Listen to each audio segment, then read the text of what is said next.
سلام به همه شما بنیانی های عزیز. امیدوارم هر جا که هستین حالتون خوب باشه. توی این اپیزود یعنی اپیزود 7 از سری پادکست های بنیان میخوایم بریم سراغ یکی از عجیب ترین رازهای زیست شناسی.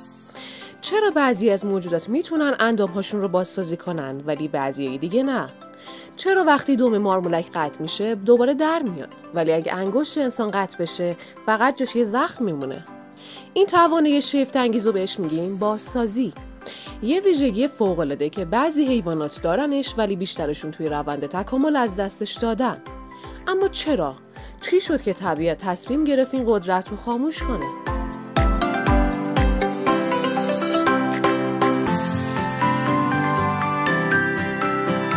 بازسازی یعنی توانایی ترمیم یا جایگزینی قسمت‌های از دست رفته بدن. یه نوع دوباره ساختن از جنس خود بدن. بعضی موجودات مثل پلاناریا، یه نوع کرمه‌پر یا سمندرها میتونن نه تنها بافت بلکه کل اندام حتی چشم یا نخاع رو بازسازی کنن. ولی ما انسان‌ها چی؟ بیشتر مواقع بدن فقط زخم رو میبنده، نه اینکه چیزی رو بازسازی کنه. حالا سوال اصلی اینه: چرا توی فرگشت بعضی گونه‌ها مثل پستانداران این قدرت رو از دست دادن؟ جواب این سوال چند بخش داره. اول، تعارض با کنترل سرطان. مسیرهایی که توی بازسازی فعال میشن همونایی هستن که توی سرطان هم دخالت دارن، مثل مسیر رتینوئیک اسید یا WNT. برای همین بعضی حیوانات ترجیح دادن این مسیرها رو خاموش کنن تا خطر تومور رو کمتر کنن، حتی اگر به قیمت از دست دادن یک نسل تموم بشه. دوم، بازسازی زمانبر و پرهزینه است. تو بعضی شرایط محیطی سریع‌تره که فقط زخم بسته شه، نه اینکه یک عضو کامل دوباره ساخته بشه. پس گونه‌هایی که زخم رو سریع می‌بندن شاید شانس بقای بیشتری داشتن. سوم، بعضی ژن‌های بازسازی هنوز توی بدن ما هستن ولی خاموش شدن. یعنی چی؟ یعنی ژن هست ولی مثل یک کلیدیه که دیگه روشن نمیشه. مثلا موش‌ها ژن ALDH1A2 رو دارن ولی برخلاف خرگوش‌ها نمیتونن بازسازیش رو فعال کنن چون اون دکمه تنظیمی یا انهانسر توی ژنشون کار نمیکنه. وقتی یک جمعیت از بقیه جدا میشه وارد یک مسیر فرگشتی جدید میشه. به این میگیم گونه‌زایی. حالا اگه توی محیط جدید دیگه نیازی به بازسازی نباشه، کم کم اون توانایی بدون اینکه مشکل ایجاد کنه از بین میره. به این میگیم رانش ژنی یا فشار انتخابی منفی. تازه اختلاف در برنامه‌های رشد بین گونه‌ها میتونه باعث جدا شدن کامل مسیرهای بازسازی بشه. در واقع بازسازی هم یک ویژگی فرگشتیه که تحت فشار محیط و انتخاب طبیعی ممکنه حفظ یا خاموش بشه. علم داره روی این موضوع کار میکنه. محقق‌ها تونستن با دستکاری ژنتیکی بعضی مسیرهای خاموش بازسازی رو توی موش‌ها دوباره روشن کنن. حتی با تزریق مستقیم رتینوئیک اسید نشانه‌هایی از ترمیم اندام دیده شده. یعنی شاید یه روزی بتونیم از همین مسیرهای فرگشتی عقب گرد کنیم و بدن انسان رو هم مثل سمندر بازسازیگر کنیم.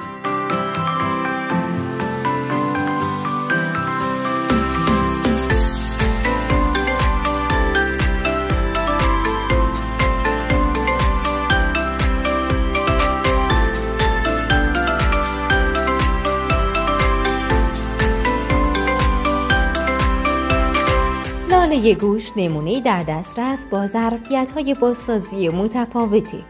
بررسی کردن اصل‌ها در تکامل بازسازی نیازمند اندامی با دسترسی آسان و ظرفیت‌های بازسازی گوناگونه. یکی از این اندام‌های پستانداران که برای پژوهش مناسبه لاله گوشه که برای منتقل کردن صدا از محیط اطراف تکامل پیدا کرده تا بتونه بهتر بین سر و صدای محیط و شکارچیان یا طعمه تفاوت ایجاد کنه. لاله گوش دارای بافت‌های پیچیده‌ای مثل پوست و غضروف و تنوع قابل توجهی در توانایی بازسازی داره و علاوه بر این اندام در پستانداران جفتدار وجود داره. پستانداران تنوع قابل توجهی در توانایی بازسازی لاله گوش آسیب دیده نشون دادند.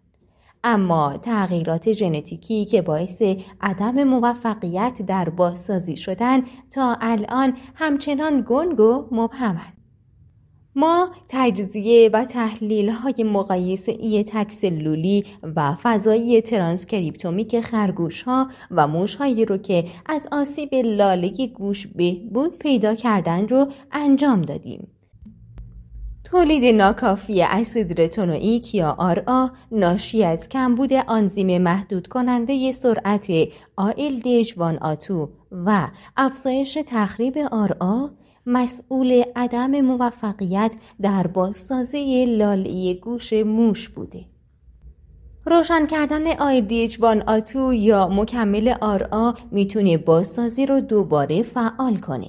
بر اساس پژوهش‌های اخیر غیر فعال شدن تکاملی عناصر تنظیمی متعدد مرتبط با ALDH1A2 دلیل بیان ناقص ALDH1A2 پس از آسیب در موش‌ها و موش‌های صحرایی بوده.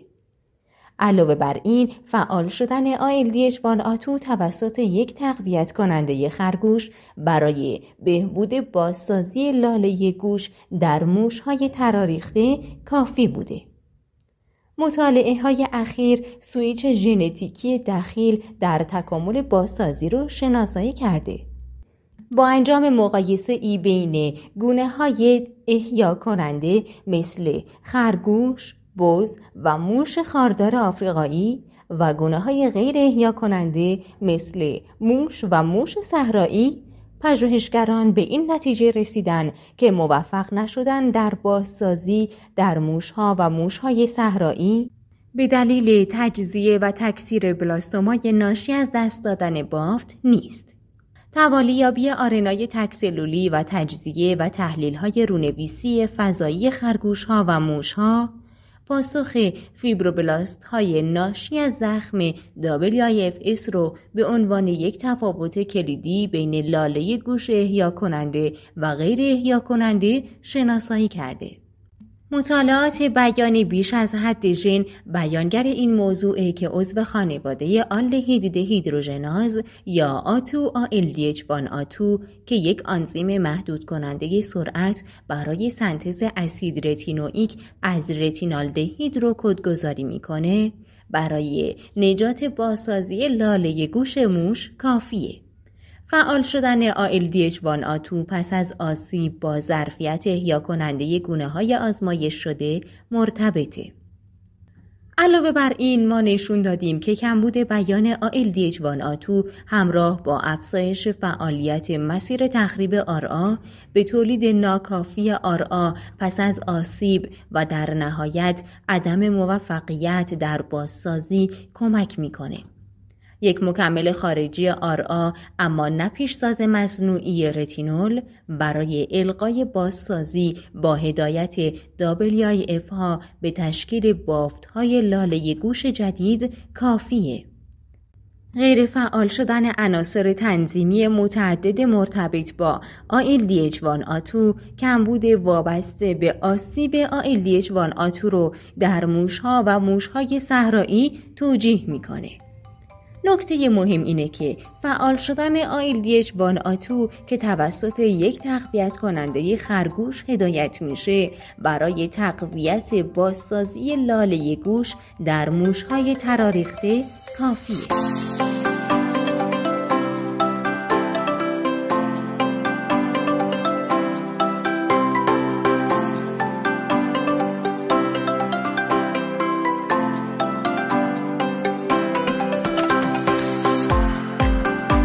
سوم، مکانیزم مولکولی بازسازی.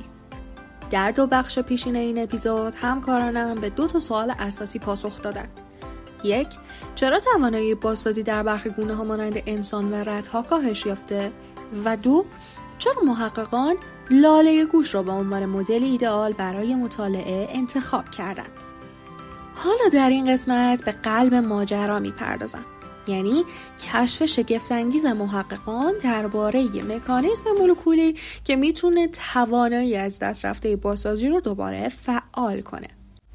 در بخش اول سراغ معمای بازسازی در موش‌ها میریم که جالبه بدونید در میان پستانداران برخی گونه‌های موش توانایی منحصر به فردی در بازسازی کامل لاله گوش دارند. وقتی محققان سوراخی در لاله گوش این موش‌ها ایجاد کردن، مشاهده کردن که طی 30 روز بعد بافت کاملا ترمیم شد.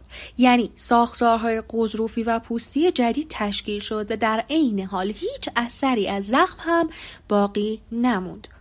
این مشاهدات یه سوال بزرگ ایجاد کرد که چه فرایند مولکولی این بازسازی خارق‌العاده رو ممکن میکنه؟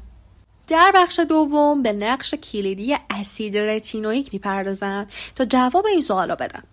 پاسخ این معما در مطالعات ژنتیکی آشکار شد. دانشمندان با بررسی الگوی بیان ژن‌ها متوجه شدند که ژن ALDH1A2 در موش‌های دارای توانایی بازسازی به شدت فعاله و این ژن آنزیمی رو تولید میکنه که پیشتازهای ویتامین A رو به اسید رتینوئیک تبدیل میکنن و سطح اسید رتینوئیک در محل آسیب به طور قابل توجهی افزایش پیدا میکنه. در بخش سوم به سراغ آزمایش‌های قطعی میرم. برای اثبات این رابطه محققین 3 سری آزمایش طراحی کردن. آزمایش اول، حذف ژنی. در این آزمایش موش‌های دارای توانایی بازسازی رو مهندسی ژنتیک کردند و ژن ALDH1A2 رو در آنها غیر فعال کردند و نتیجه گرفتن که بازسازی کاملا متوقف شد و فقط بافت اسکار تشکیل شد.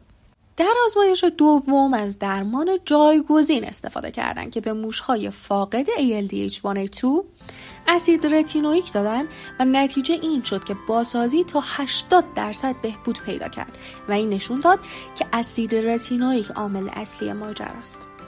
و در آزمایش سوم به ایجاد توانایی جدیدی پرداختن که در رت‌هایی که به طور طبیعی نمیتونن بازسازی رو انجام بدن مسیر اسید رتینوئیک رو فعال کردن و در نتیجه رت‌ها توانایی بازسازی نسبی رو پیدا کردن.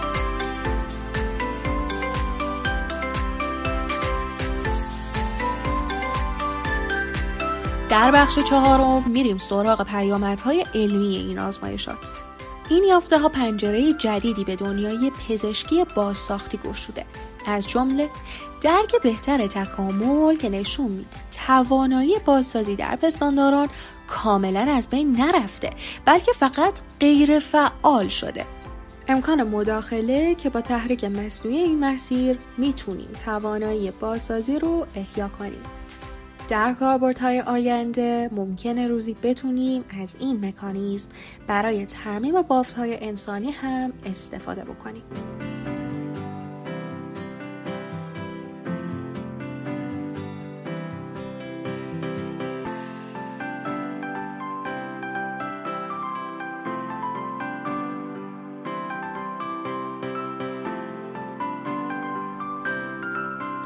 اون چه که دوستانم در پادکست گفتن، یعنی اکتشافات جدید امیدهای تازه‌ای برای درمان آسیب‌های بافتی ایجاد کرده و الگوی جدید برای تحقیقات آینده ارائه میده و نشون میده که حتی در گونه‌های پیشرفته جانداران هم توانایی بازسازی قابل احیا هستند.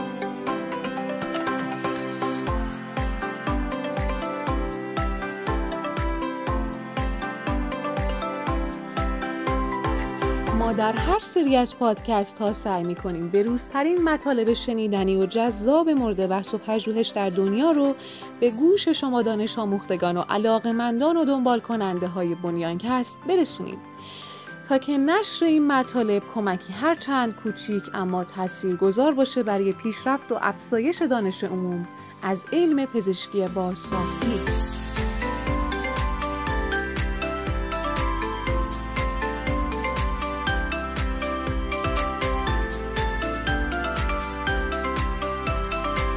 تشکر میکنم از همه شما دوستانی که با شنیدن ما و دنبال کردن ما و نظرات مثبت منفیتون ازمون حمایت میکنید و به پیشرفت ما در تولید محتوا کمک میکنید. بنیانکست رو از کانال علمی بنیان، یوتیوب انجمن و تمامی پلتفرم‌های مجازی انجمن میتونید دنبال کنید. و اما مثل همیشه یادتون نره اینجاییم تا با قدرت سلول‌ها داستانی نو برای بازسازی حیات بنویسیم.